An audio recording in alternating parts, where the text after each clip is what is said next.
Assalamu alaikum wa rahmatullah.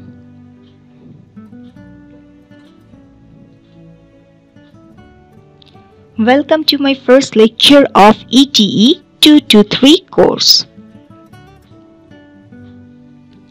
Let me introduce myself.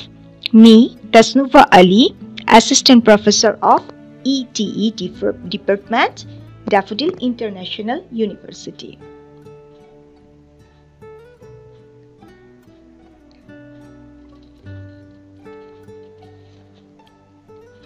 This lecture covers the definition of operational amplifier. Firstly, we need to know why it is called operational.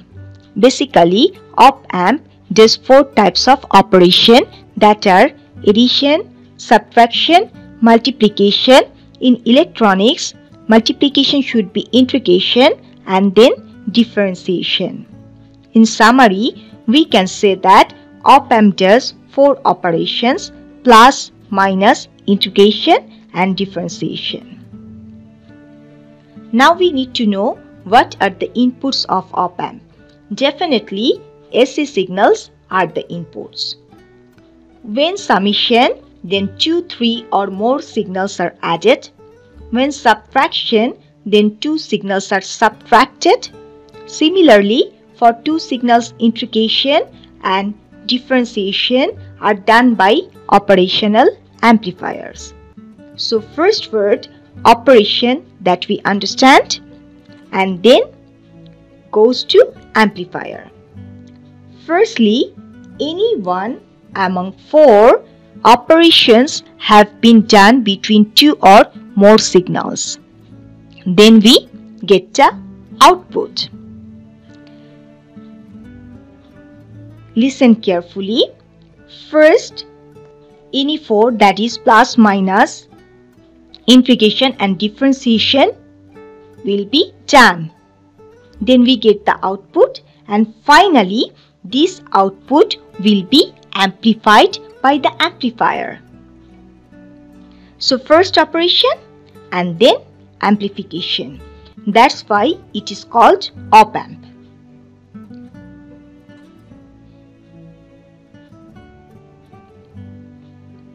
This op-amp has 4 terminals.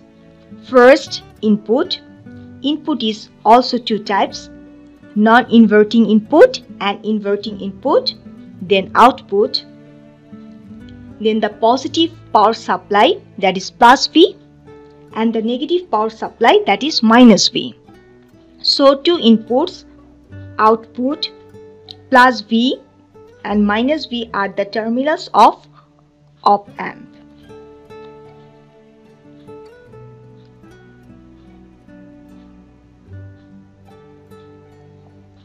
Now we need to understand the difference between inverting and non-inverting terminals.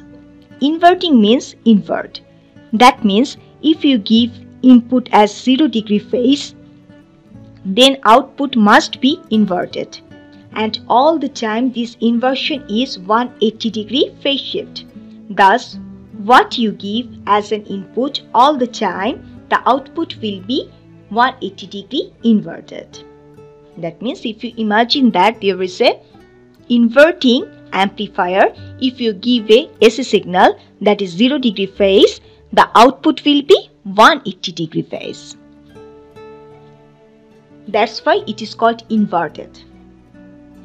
For non-inverting amplifier, there is no phase shifting.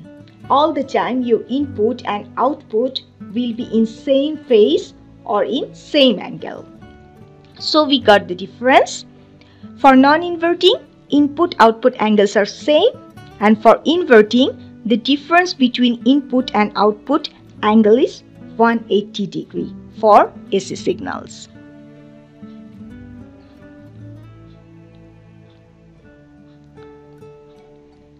Now we move to symbol. It's the op-amp symbol.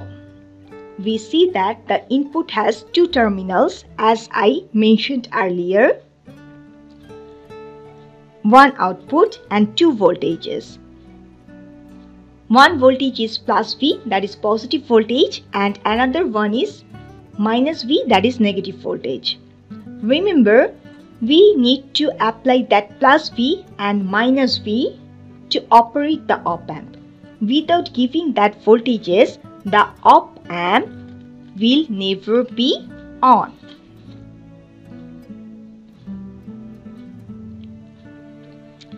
This figure is the internal circuit of op-amp. Remember, op-amp is an integrated circuit, that is IC. So inside the IC, there are so many transistors, as we see that. Average 20 to 40 or more transistors make an operational amplifier circuit. So here we see so many transistors are working to do the 4 operations and also for amplification.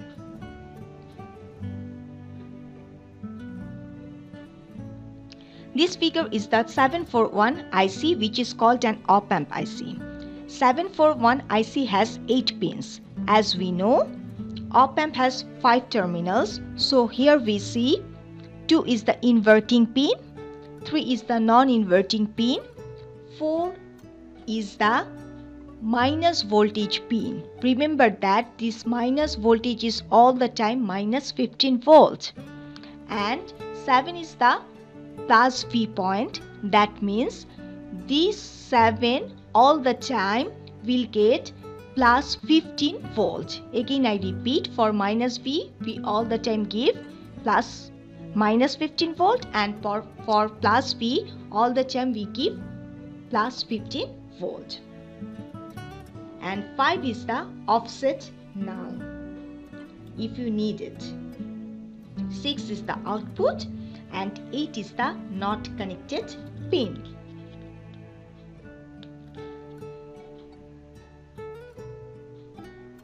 That's all from today's lecture. Thank you for your patience.